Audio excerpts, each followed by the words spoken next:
I'm your host, Brandy Fleck, and this is Human Amplified.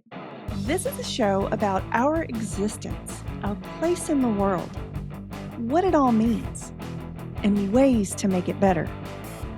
From big picture ideas that blow your mind to practical life advice, we explore it all.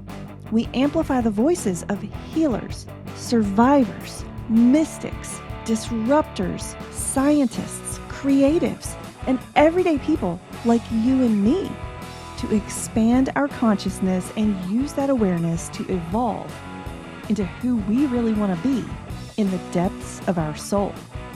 Humans Amplified. Thanks for tuning in. If you enjoy this episode, please go rate and review the show. And remember to subscribe where you get your podcasts and on YouTube.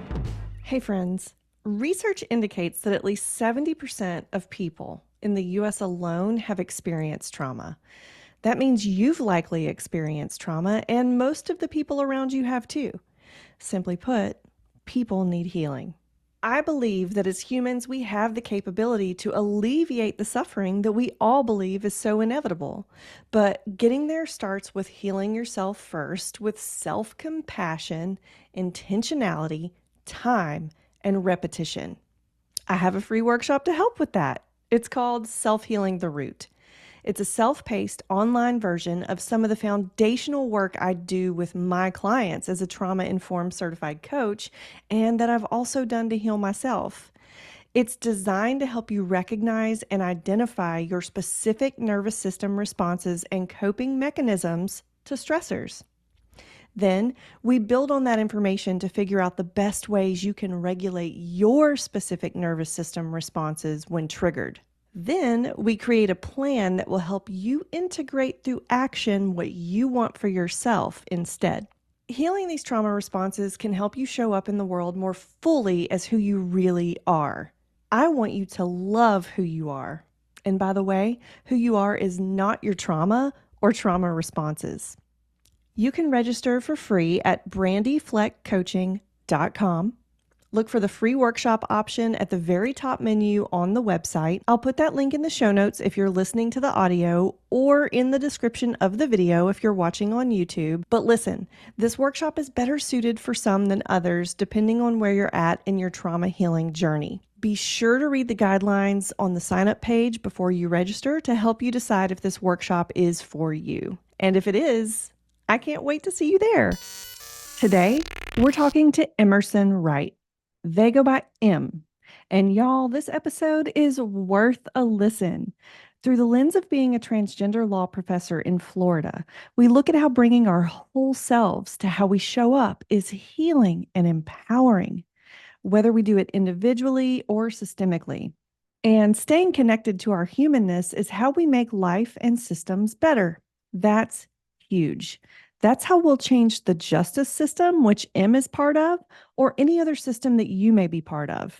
As we evolve, the systems we've created must also evolve to integrate who we really are. So today we talk social, medical, and career transition, complete with failures and progresses, which, if you look deeply here, is a microcosm of the bigger shift the justice system is experiencing. We talk about how the public's relationship with the law is strained, if law even still matters, and having hope in the face of fear. But now let me tell you about Em Wright. They're a law professor, fisherman, dog dad, and nerd. Their professional life has spanned from the dishwashing room at a Pizza Hut to conference rooms in city skyscrapers and everywhere in between. A die-hard legal realist, Em finds hope and inspiration from their students and the members of our society who show up to make the hard decisions and do the hard work.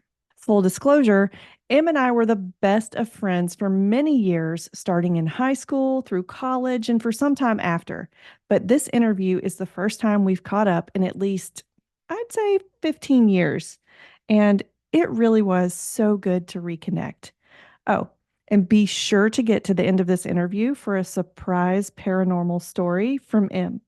Let's dive in. For the links mentioned throughout this episode, visit the show notes at humanamplified.com/episodes/106. A question I ask everybody who comes on the show. What does being human mean to you? Yeah, I've thought about that since we've been emailing and since I've listened to your show. And obviously, that's a really big question, right? I think that for me, I struggle with that concept more and more as technology and as like we communicate more and more as people. And I think a lot of what being human means for me is just getting back in touch with some of my basic needs, stepping away from the complicated web of all the sort of unnecessary esoteria that we encounter every day and just getting in touch with who I am as an animal, right? What kind of food, nature, food, shelter, clothing, love do I need just as an animal creature? And so I've been trying to get more in touch with that side of my humanity because I think that helps us find more empathy for each other when we get back to those basics. Everybody, I'd like to welcome to the show today, Em Wright. Thanks for being here. Thanks for having me. I'm delighted to join you. Yeah, I've really been looking forward to the conversation we're going to have today. Before we dive in, can you just give our listeners a little rundown on who you are and what you do? Sure. I am Em Wright. I teach legal research and writing and a few other law classes at Stetson University College of Law down in Gulfport, Florida, right on the beach. I have been through kind of a winding path to get to my current career, but I would say what I do is hang out with dogs and go fishing and love on my nieces and try to be a family guy. That's what I try to focus on doing. What I do most of is teaching and writing about the law. Then I'm just going to throw us into the deep end, I guess. Sure. What is it like being a transgender law professor in Florida right now? Man, it's a real mixed bag, right? So I started my career teaching in Macon, Georgia, and then I spent 2 years teaching in Eugene, Oregon, and then now I'm in Florida, and so I've experienced that kind of cultural shift across the country and back. And when I was in Eugene, I had a conversation with one of my colleagues who's not transgender, but is a member of the LGBTQ community. And we were kind of talking about what we felt like was sort of empty allyship coming from liberals out in Eugene and from many of our colleagues.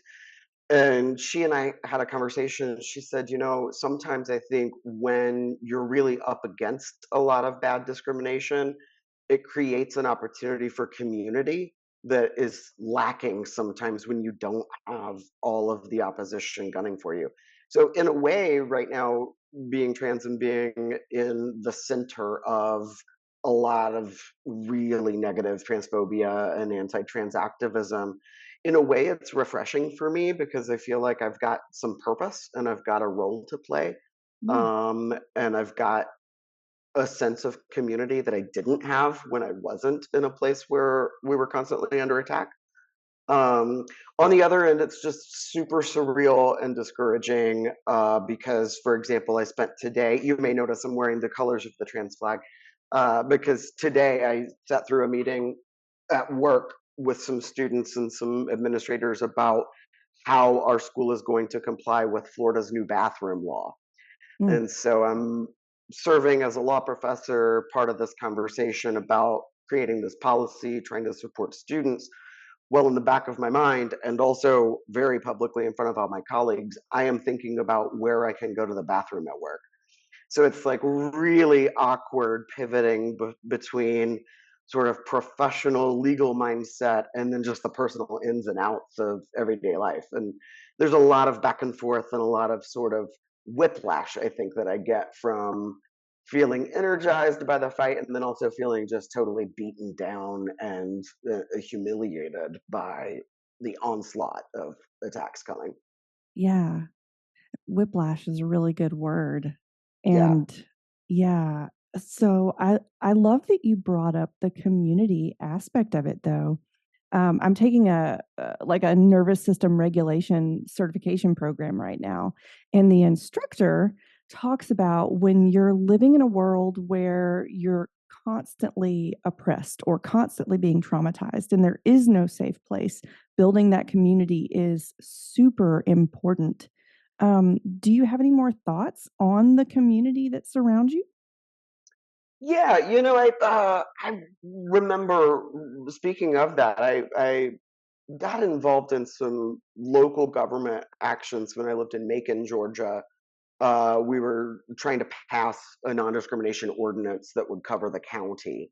And I ended up testifying in front of the Board of County Commissioners and made myself really vulnerable and communicated about things I did not plan to speak about publicly, right? And then after that, I was terrified. I had like all the panics, right? All of the central nervous system attacking me. And then after that, I felt so much better because so many people just came and talked to me and thanked me for my comments, and folks that had like watched the YouTube live stream and all kinds of stuff. And from that experience, I ended up making friends and getting really welcomed into the queer community in Macon. And I remember having a session with my therapist and talking about that. And I think about this a lot because a lot of times the advice you get is like, turn off the outside world, don't look at your phone, make yourself a safe space. And I talked to my therapist about that, and he said that there's lots of research that shows that actually doing stuff in the face of oppression is better for your mental health because Mm, it gets you involved in that community, it gets you some support, and it gives you a sense of agency and power yeah, that I think just trying to unplug gives you that helplessness. gotcha. Well, let's pivot a little bit. You've referred to yourself as a late bloomer when we were talking before this interview. And so, not only were you in your mid 30s when you transitioned socially and medically, but you also transitioned to like a law career sort of later during that time. Or I don't know exactly how it lined up, but it was later in your life. Mhm. Can you just tell us a little more about your experience with those transitions? Yeah, absolutely, and I think, in retrospect, they're very much related. Okay. Um, so, you knew me in high school, Mm, and so high school was not a particularly easy time for me, yeah. although in a lot of ways, I think the social and political environment now is arguably worse, Mm, than it was back then, which is terrifying. But I had a struggle in high school. I had a really difficult relationship with my family, and I went to college straight out of law school and was having some mental health crises, just the like trauma of being a queer kid in middle Tennessee, with very religious, very strict parents. yeah. There was a lot of trauma that I needed to address that I just couldn't until I was out of the home. And so all of that kind of hit me when I got to college the first time. And I ended up failing out of school and slinging pizzas with you, and then slinging pizzas a lot longer than you, and ended up delivering pizzas and working low wage jobs up until 2010 when I was old enough to claim my own income on the FAFSA form and I was able to qualify for student loans and go back to school.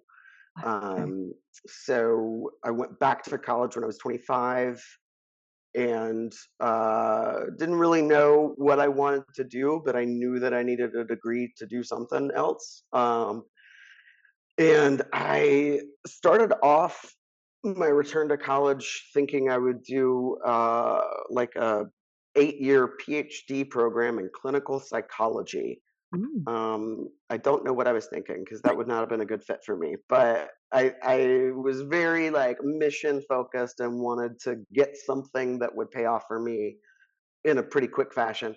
But then I started taking classes and realized that I didn't know anything about history because we were taught history primarily by folks that didn't have much interest in teaching. Mhm. Um, just trying to be generous. And so I started taking some history classes, and I really loved them. And I thought, there's nothing I can do with a bachelor's degree anyway. Probably I'm going to have to go to grad school for most things. Might as well major in history.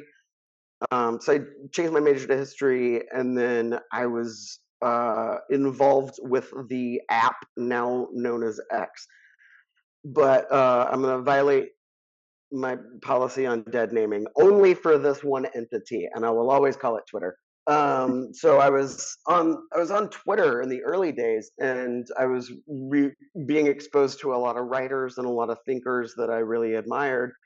And I thought to myself, what job is it that all these people have that they can just read the news and read legal opinions and opine and write about them all day long? And I figured out that they were all lawyers. And so I Mm, thought, I'm going to go to law school and see what happens there. And then I got to law school and really loved it and did really well my first year, and kind of figured out that the experiences I had had and my being late was actually very much an advantage, because I realized that I knew, speaking of being human, I just had a collection of experiences and a collection of knowledge, and had developed some resilience and some ability to make connections that you just don't really have until you've lived a little bit of life. mhm. And so, yeah, I got into law school and then went in a very short time from the Pizza Hut kitchen to a fancy law firm in Atlanta. Okay. Speaking of whiplash. Yeah, yeah, and how did the, like, social and medical transition fit in for you with that? Yeah, so that was largely a lot of just being in the right place at the right time, Mm, right?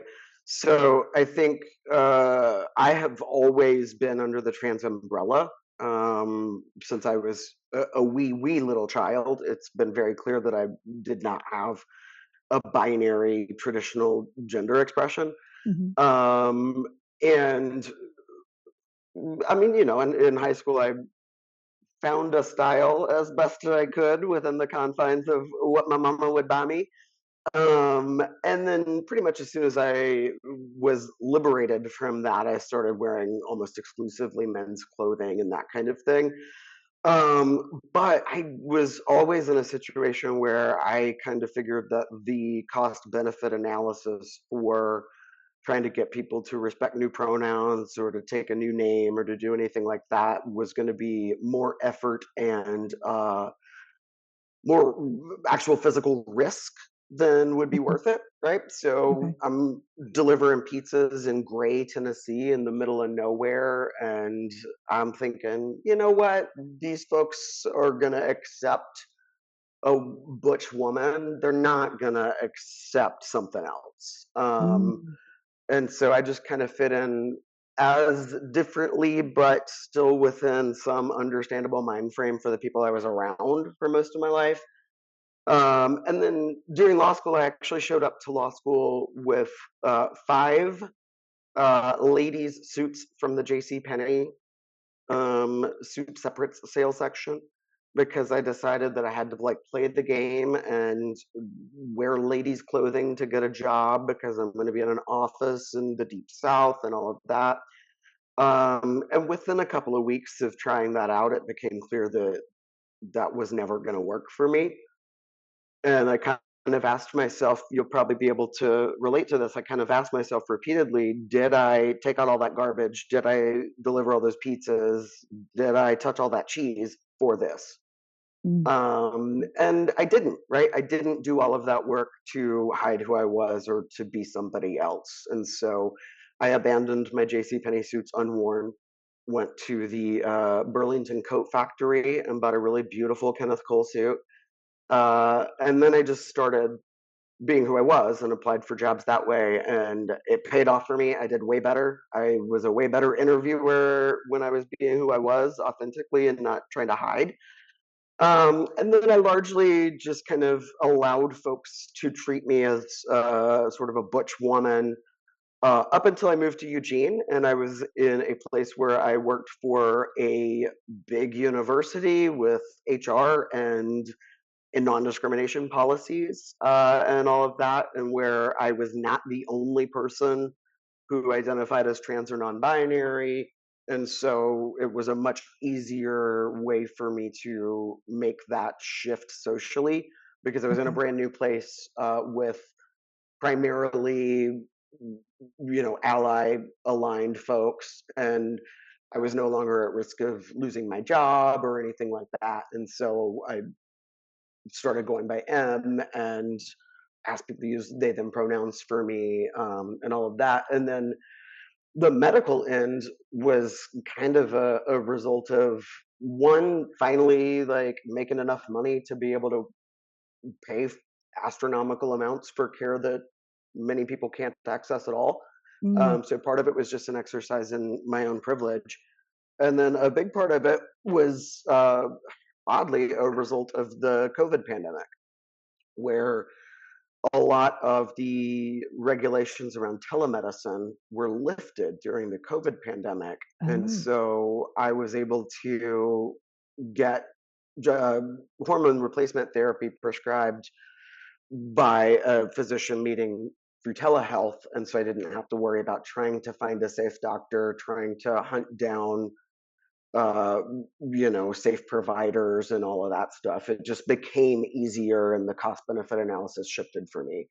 And so I started taking testosterone. I was a little bit nervous about it. I wasn't sure if it would feel affirming to me or not.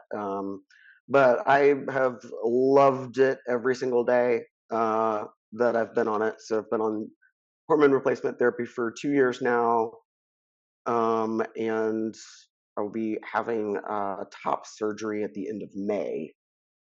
So Okay. it's been really really gratifying and really wonderful, and just uh, I was describing it to somebody like somebody asked if I was excited about the surgery or the hormones, and the way that I was able to describe it was like, no, I'm not, because like you don't get excited about going to the grocery store to get Advil when you have a headache.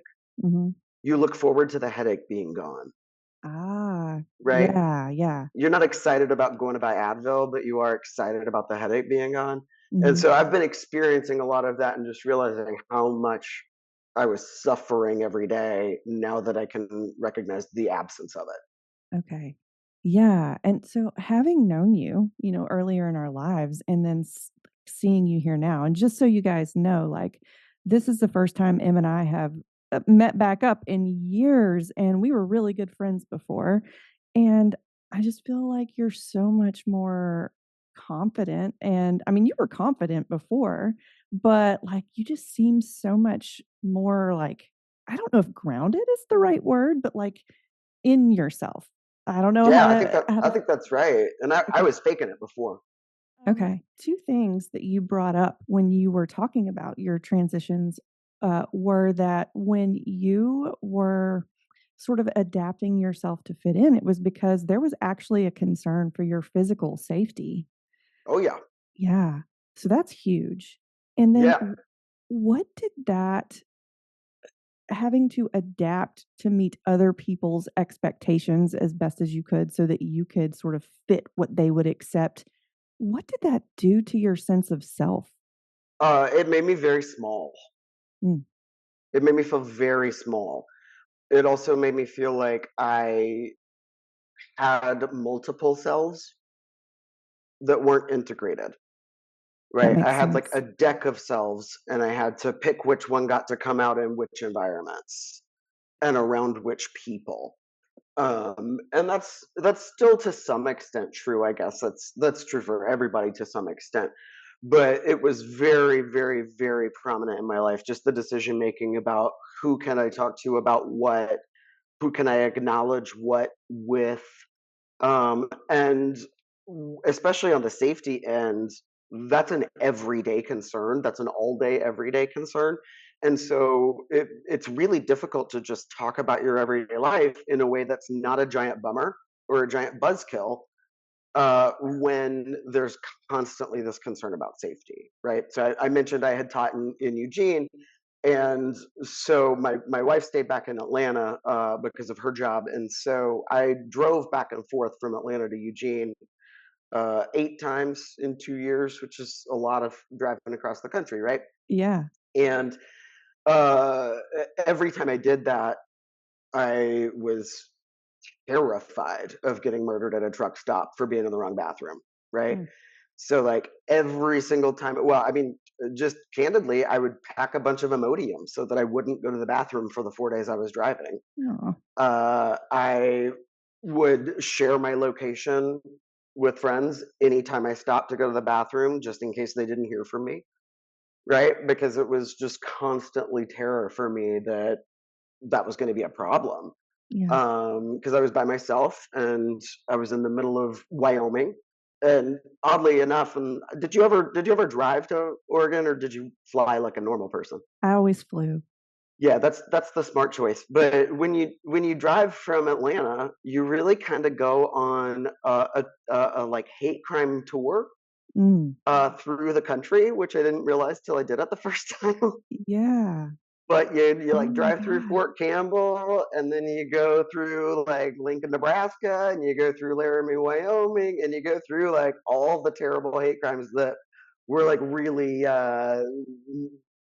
impactful on me as a young person. Yeah. And so that was like heightening the fear for me. And that I think the key thing is that whiplash, that like two things at once, because while I am on this adventure having my career dreams come true, looking at the beauty and glory of the scenery of this country, listening to my little audio book and enjoying it, while I'm doing all of that normal stuff, I'm also terrified that I'm going to get murdered all the time. So Yeah. it's holding all of that at the same time is challenging, to It's a say the lot. least. Yeah. Yeah.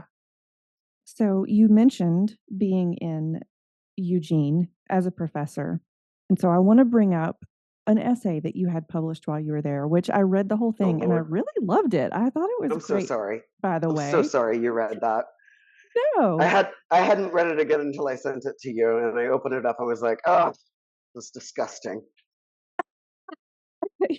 you crack me up, but it was really good. You've always been so eloquent and such a great writer. And so I'm not surprised that you're teaching like communication in some way. And so in this essay that's titled Embracing Failures and Employing Humility, you mentioned as a legal writing professor, I tell my students to bring all of their knowledge and experience to my classroom. I tell them to rely on their whole selves in their legal analysis. And like you were just talking about, all of these parts of yourself that weren't integrated, I guess what I'm thinking is that like telling them to bring their whole selves has to be very healing. And I think that in general, society perpetuates that we don't do that. We don't bring our whole selves to many of the places we show up. So I would love to know just what are your thoughts on this overall about how healing this approach is, and not only for the individual, but the system you're working in? Absolutely. I think this is true in a lot of disciplines and a lot of parts of American culture specifically, right? There's this idea that you are one person at work and then you're one person at home. There's Hmm. work and then there's life, and we're trying to find the balance, right? We're always talking about work life balance as though they're conflicting and separate.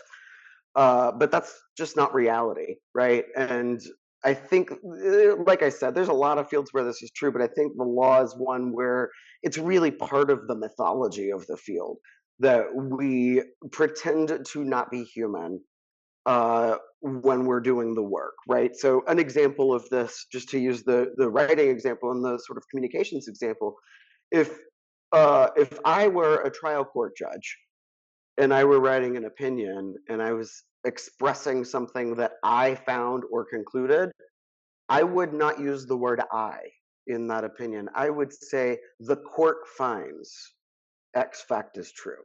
So judges, even when they're writing opinions, refer to themselves, even when it's just them, as the court. So like there's never this we are human beings. It's always we're gonna separate ourselves, we're gonna step up to this like higher plane, I guess, and pretend that we are not human beings and we're just legal robots and work through the law. And you always hear politicians or prominent judges and lawyers saying, follow the law and the facts wherever they lead, impartiality. But that's mostly fiction, right? We are human beings, we're not robots. And so we can't just use our brains like a large language model. That's not the point. Mhm. And we can't make good decisions, and we certainly can't make good decisions that affect other human beings without employing our humanity. So that's the systemic part, right? I think, when we talk about the law, people think about the law as a separate force that exists, but it's not. The law is entirely made up by people and enforced by people and perpetuated by people, and it is just people making stuff up Yeah. and reminding ourselves that all of it is just us trying to figure out how to govern ourselves is really empowering in a way, and it's also demystifying, right? Yeah. Because when you remember that these are just human beings making all these decisions for the same reasons that human beings make all of their other decisions, it becomes, I think, a little bit less frightening. It becomes less like inaccessible to everyday people. And I think that that's a huge thing, right? So an example, right? I've done a lot of bar prep tutoring because the bar exam is its own nightmare. We could record a whole podcast about that. But a big part of that test is a multiple choice exam. And it's really poorly designed, and they're phasing it out, thankfully. But I've worked with a lot of students on this, and so there's a question that I've worked on with a lot of students that starts with the phrase, "A visibly intoxicated man enters a tavern." And so my students start reading that and they start thinking through the legal rules. And the whole question is basically about when can like a bar owner be liable for over serving somebody who then goes and gets hurt or hurts somebody else, right? Mm. And so I have the students read the question and they read, "A visibly intoxicated man enters a tavern." And then they read the whole question and they're throwing around all these legal phrases and they're trying to remember the specific rule they've memorized from the flashcard. And then I stop them and I say, "Read that again, but say a drunk guy walked into a bar." And then they read it again and they say, "A drunk guy walked into the bar." And then they get to the end of it and I say, "Have you ever been to a bar?"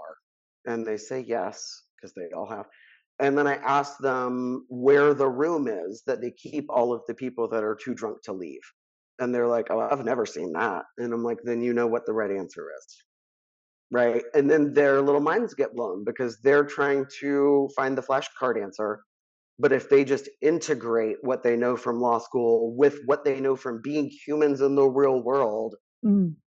it all makes sense, right? But so Yeah. many of my students have this idea that they have to leave all of that behind and only think with their law school brain. But that's the opposite of true. The best of any, I think, profession are folks that bring the full width and breadth of their experiences to whatever they're working on. I mean, I Yeah. know I would nowhere near be the professor I am if I hadn't slung pizzas for a decade. Mhm. Yeah. I wouldn't understand many of the concepts that I teach about if I hadn't had to do that and talk to a bunch of different audiences in my everyday life. I love your answer there. And I also notice that you do keep using the word integrate. So I feel like integrating is really important to healing. What does integrate mean to you, and how do you even start to do it? That's a great question. I think, and that's something that I've struggled with for so long because I think whiplash really describes a lot of my adult life and before that. But I remember really clearly all the years that I was slinging pizzas, I would get in my car and I was often like listening to a podcast or the old iTunes U, may it rest in peace, where you used to could listen to college classes streaming on Apple. And so I would be in my car delivering pizzas, listening to Supreme Court oral arguments or some kind of really nerdy thing. then get out of the car and go into the rough and tumble environment of the inside of a fast food pizza place, right? And then get back in the car, and then I'm like an intellectual again. And so there was always this back and forth, and finding that integration has been one of the most difficult things, I think, for me. A big part of it, I think, has just been refusing to play the game more than I have to. Mm. And in a Okay. way, I think that being trans has helped me because I just haven't had the bandwidth to code switch on other stuff. Right. So I'm like so busy, and so much of my bandwidth has been taken up by trying to fit in or make other people comfortable with my gender presentation, that I have not had the space to worry that I'm being too extra in any other realm. And so in a way, I've just kind of brought it.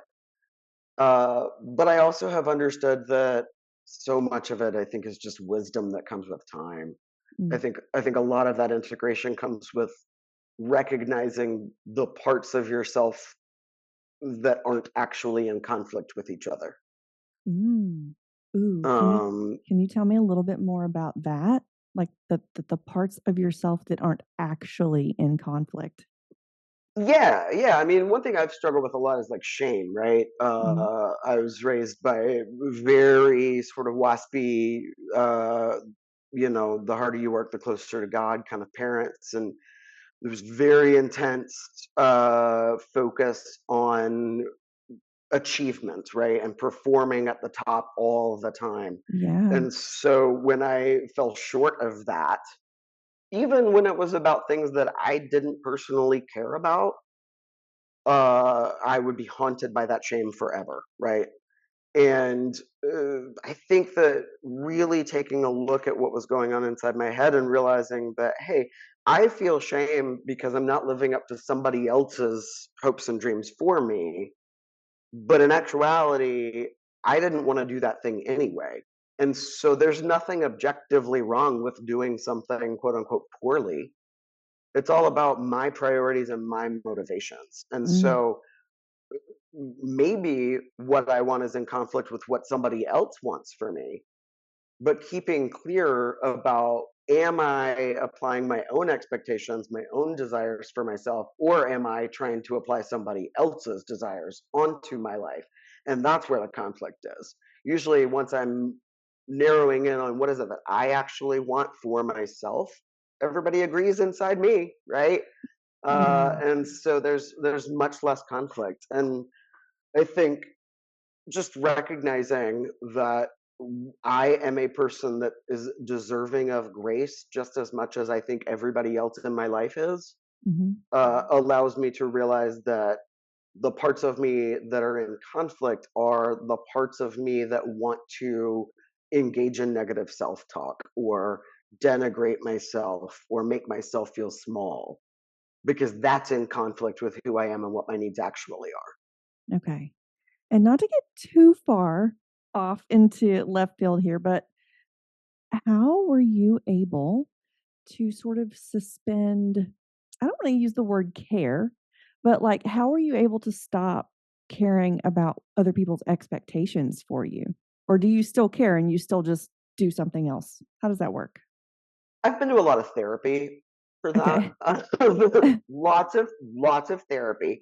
Yeah, so definitely lots of therapy. Also, again, going back to my terrible essay, a lot of failure, right? A lot of things that I've experienced that, according to somebody else's expectations, are failure, that I can now recognize were just experiences that made me way stronger. And sort of realizing that those expectations were wrong about one thing made it easier for me to understand that about other things, Okay. right? And I kind of think about this similarly about when I was growing up. I knew that I was queer. I knew that there was nothing I could do about it. I also knew that that was sinful and I was going to go to hell. but I also knew that there was nothing I could do about it. And so I kind of figured out that that didn't make sense with the ideas about spiritualism and God that I had. And so that really was a moment for me where I realized that my parents were wrong Mm, about something big having to do with me. And that was really liberating in a way because I was able to recognize that they can be wrong about lots of things having to do with me.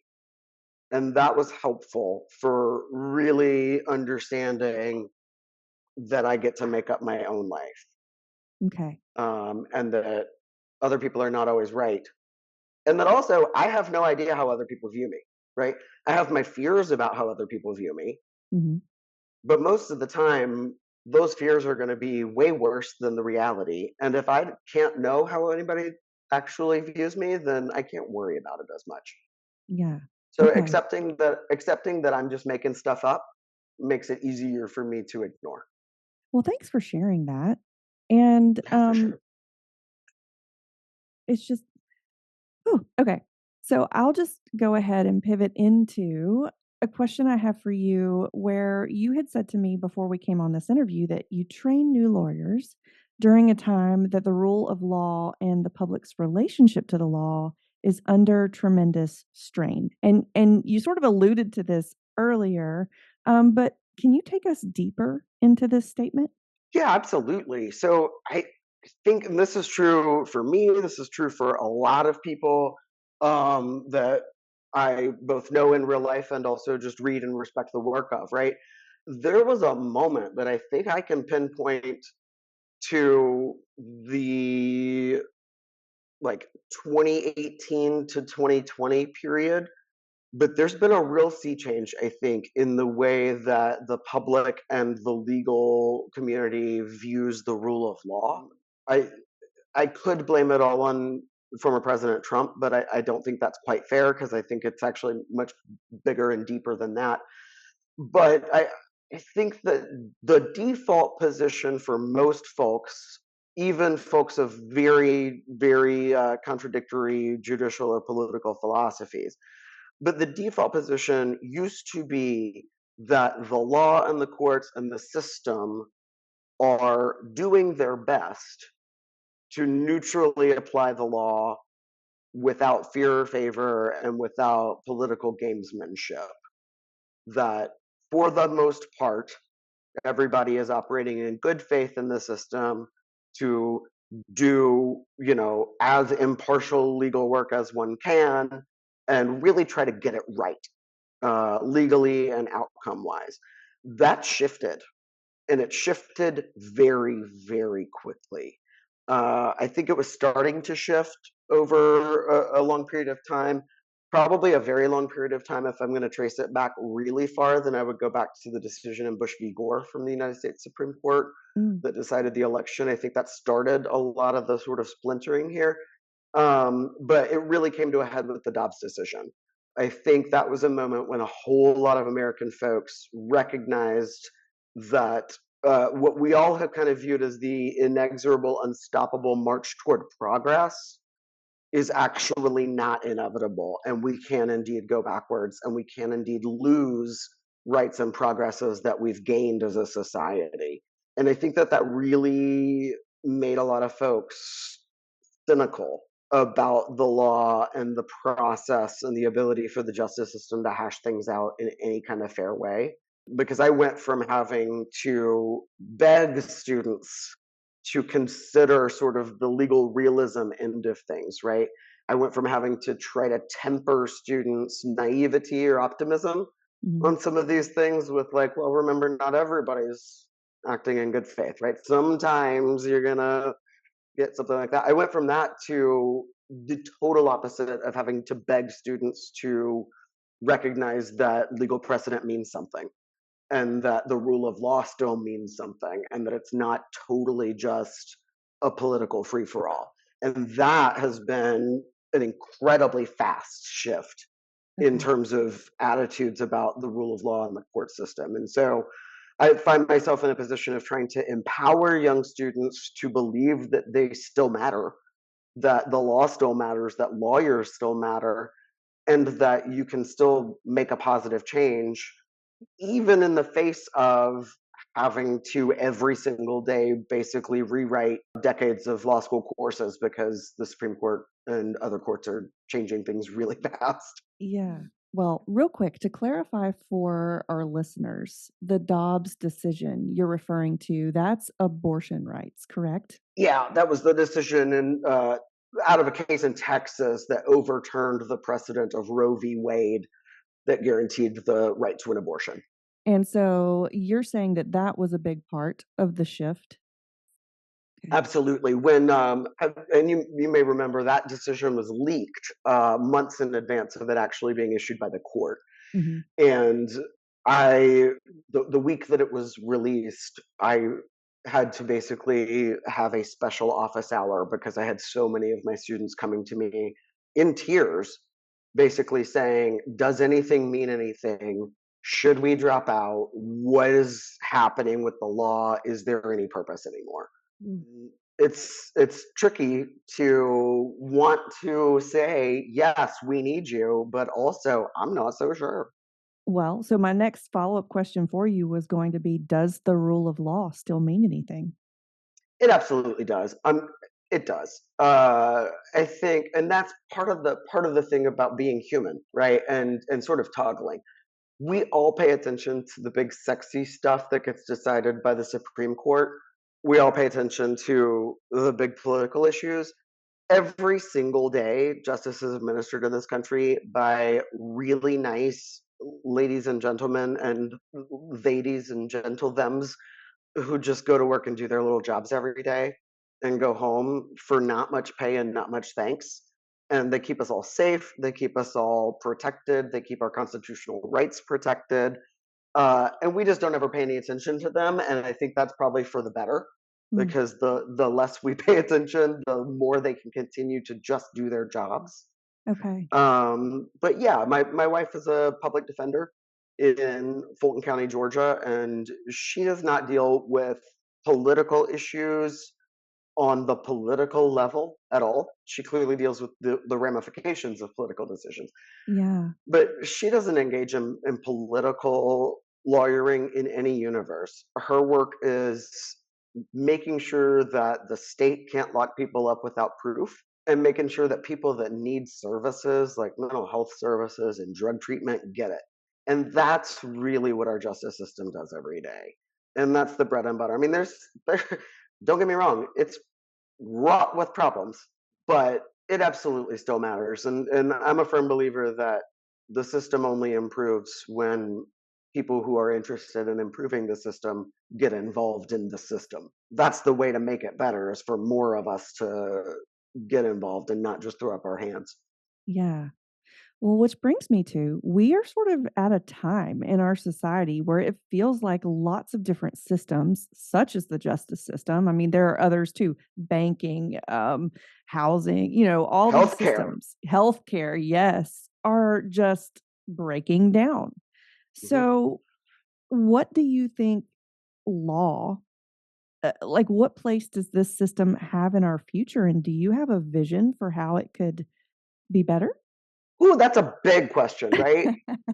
And I think it kind of depends on how far out we want to prognosticate and catastrophize, Okay. right? Because I can go all the way to like The Last of Us societal collapse, like we're forging new communities, and then we've got to create new systems of law, Mhm. and that opens up all kinds of opportunities and interesting things to think about.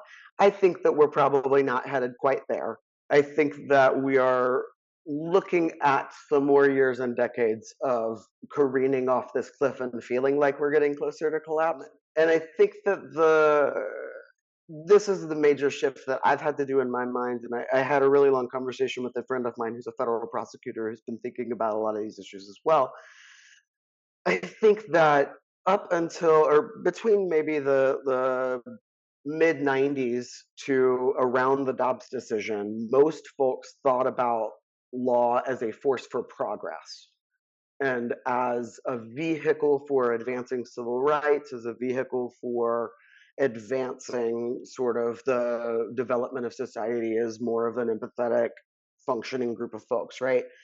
And my view on that has totally pivoted to where now I view the role of law as holding the line, Mm. right? So no longer do I look at the legal system as the vehicle for moving us forward. I'm looking at the legal system as a vehicle that can stop us from moving backward, Ah, and okay. really trying to reframe my thinking of that has helped me feel less cynical.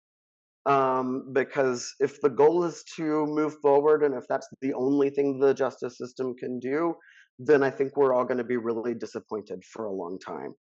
But if we think in terms of what does today demand, and I think right now, if you look at, to bring us full circle, if you look at the attacks on trans rights across the states, if you would look at the attacks on books and the education, just education in general, right? The whole concept of being educated is being attacked. And if you look at that kind of thing, I think really recognizing that the role of the justice system now needs to be to hold the line and stop further backlash, stop further retreat, uh, can help reframe what we're looking for out of the system, temper some of our disappointment, and help us apply targeted pressure to the parts of the system that can really play that role. Yeah. The the self of the law is changing. The identity of the law is changing. Or the Absolutely. system, the justice system, that Yeah, is. absolutely. And that's true, I think, figuratively and literally.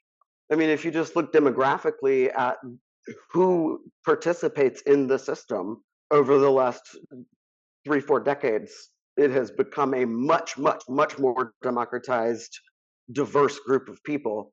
And so the physical identity of the system is changing just as well as the, metaphorical or literal identity is changing. And that's the whole point, right? We've got to bring our whole human selves in. Mhm. And the more we do that, the more the system is going to match the people who are involved in it. That makes a lot of sense. And so, you mentioned earlier that, like, you talked about if there were or if there was societal collapse, then new systems of law would have to come in. But can we build new systems or transition to new systems without societal collapse? So that is a delicious question. And many people are going to disagree about this, right? This is like the fundamental disagreement, I think, within particularly left leaning politics. But more and more, it's kind of a divide and right leaning politics as well. Basically, the tear it all down and start over crew, or reform and rebuild from where we are, right? And I think a lot of folks are going to say, that the system as it exists is unreformable, and that there are barriers and incentives baked into the system that cannot be reformed or changed, and we must tear it all down and redo it. I am not one of those folks. I am a believer in reforming the system as we have it now. And that's not for like pie in the sky kind of Pollyanna reasons. I'm not naive. I recognize that we can't tear it all down and rebuild it the way we want it to be. And I recognize that there are things that we cannot just reform out of the legal system. But I also am a realist, and I think we can talk about tearing it all down and starting over again all day long, but that's not going to help people right now, and it's going to hurt a whole lot of people in the meantime. I think that a lot of folks look at the system as it is now and say the odds are too stacked against us. It's the tables are too weighted one way. It's not fair. There's nothing that can be done. I'm just not going to participate. I just threw my pen across the room. You're welcome. Um, but when I talk to, for example, my friends that are prosecutors, who are asked all the time, how do you participate in this evil system, right? How do you sleep at night? And their answers are, if I wasn't there, these very real things would be happening and I am able to stop them. That's a good And point. Yeah. so like I think that the debate is imagined benefit versus real benefit to real people right now. And so I have seen some really positive movements and seen, especially if you take a long view, right? And we look many decades in the past to now, talk about the identity of the law changing. I think there's definitely room for all of that to continue to reform and get better. And I think one of the beautiful things about our colonial, negative, inherited, terrible British system of precedents and stare decisis, as we call it, is that that can change over time pretty easily. As we make new decisions, that becomes the new precedent, and we can keep developing in a way that I think is harder when you've got a system that's just code based or rule based, right? We're really focused on kind of the development of law in our system, and I think that gives us some opportunities to reform things that we would not have otherwise. So that feels like a hopeful note. Is it safe to say that you feel hope? Absolutely. I'm super hopeful. And that's, I think that's that integration, right? That's what we've been talking about this whole time, because Yeah. I am at the same time holding some of my biggest fears for our society that I've ever had with this that hope, right? And those things don't conflict with me. I am terrified for our society. I'm terrified for the future, but I also am hopeful because I see that that terror is mobilizing people, because I see that that fear and these sort of sea changes are making people think bigger thoughts than they would have before, and are bringing folks together in a way that they haven't before. And so I think anytime we've got this extra heightened fear or extra dread, there's opportunity for increased hope. Mm. Um, and I have those conversations with my students who are feeling cynical about the law and feeling hopeless. And then I see them graduate and they text me and tell me that they've got a job where they're making things better. And that continues to fuel my hope every day. Good, good. I feel like this is a great note to end on. I'm so glad that that it was hopeful. And but let me ask you, is there anything I didn't ask you that you think is important to share? I saw a UFO. Yes. I saw a UFO in Smyrna, Tennessee. It's the whole reason why I was going to come on this show in the first place. So I did I feel like I should know. plug it. I know. I didn't quite know how to work that in, but like what did you Oh, see? worry not. I'll mention it. Yeah. Okay. So, I lived in Smyrna, kind of close to that air base, Mhm. right? Like my backyard kind of abutted to that air base. So I was in my bedroom at the time, which is now my mother's closet, just FYI. Whoa. That's Uh huh. cool. That's a big closet. It sure is. Sure is. So I was in my bedroom and I was like looking out the window into my backyard. I was probably 16-ish, right? So we're talking what, like 01-ish. And I saw like a diamond shaped plane type thing, Yeah. and it had lights on all four sides, but not in the middle. And it like flew over my backyard, not directly over, but like from a distance, sort of, right? Over by the Mhm. airbase, Mhm. and then stopped midair and then reversed. Okay. And at first I was like, maybe that's some kind of like secret army thing Yeah. that they're developing, right? Because I was like rational even as a 16-year-old. And I was like, surely it's not a weird UFO. It's probably some kind of secret, like military thing. I have been waiting for nigh on 25 years for that technology to come out. Nope, still not there. So I have no idea what I saw, but it was a diamond shaped flying vehicle that stopped and reversed. Was there anything else? Like, was that the only time you ever saw one? Yes. Okay. So the And one and I only. remember it clear as day. Yeah. Were you scared?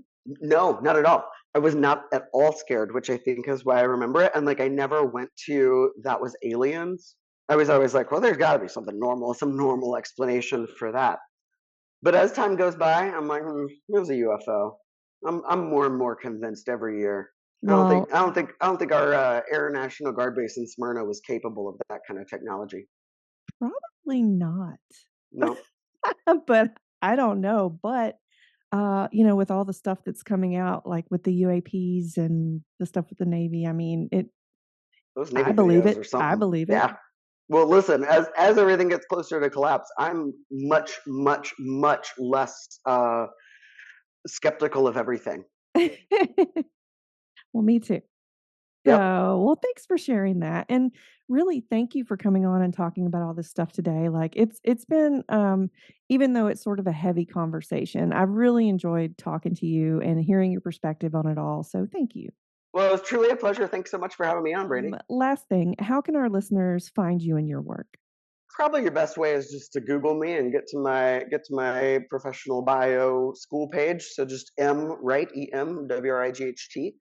I'm on the Twitter machine at M_R_Wright.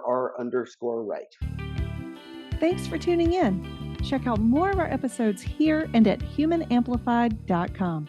Remember to subscribe.